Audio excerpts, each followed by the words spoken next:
Dakota.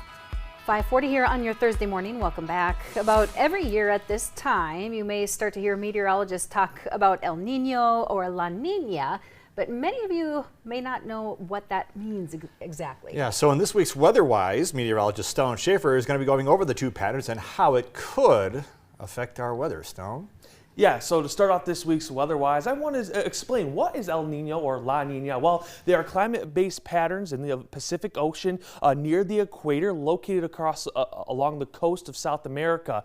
These patterns break the normal wind trades that we see across that area. They occur every 2 to 7 years. They last 9 to 12 months. And since the year 1900, we've seen 30 El Ninos and 25 La Ninas. So what is a La Nina? Well, a La Nina, if we look down towards the Pacific Ocean, is where we have these trade winds normally push that warm surface water towards Asia. But in a normal La Nina year, those winds increase. They push that water faster away from us, causing cooler water to form up in the eastern Pacific quicker. What effect does that have on our weather here in the United States? Well, it means cooler winters, maybe more precip. It means wetter areas up to the northwest, dry and warm down to the south, and wetter conditions out in the eastern United States. What is an El Nino? Well, an El Nino is where those trade winds are so weak that warm surface water gets pushed back into the eastern Pacific near that equator in the coast of South America. What does that cause for us here in the United States? Well, it means warmer winters up to the north, also means less precip possible as well. We'll also see wetter conditions down to the south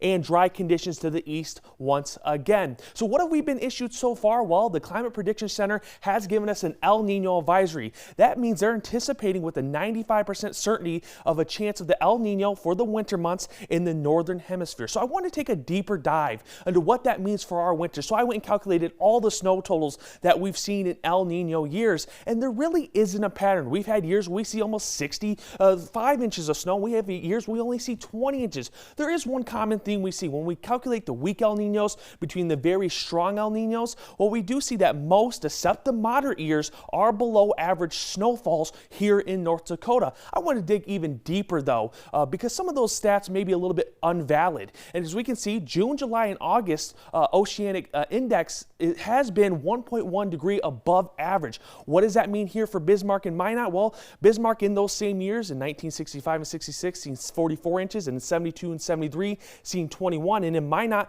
both of those years, we had an index 1.1 degrees above. We had 31 inches. The one common theme we see there is below average snowfall here in the state. Does that mean that's what we're going to see this year? It's hard to say, as we haven't got more ONI readings, but as we get more in those, we'll have a better idea what we could see. So just remember, if you have any other weather-related questions that I can answer here, send them over and I'll answer them on Weather-Wise.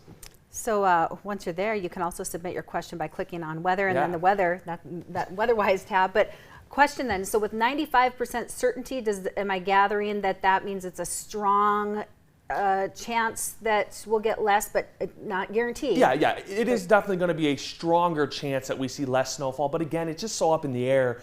You also have other factors that influence our winters, so something else could really impact us, and we could see just as much, if not more. Yeah, although last year with all the snow we had, well, you don't want to repeat, that's for sure. Thank you, Stone. Yes, absolutely. Now, let's check out our National Day Count.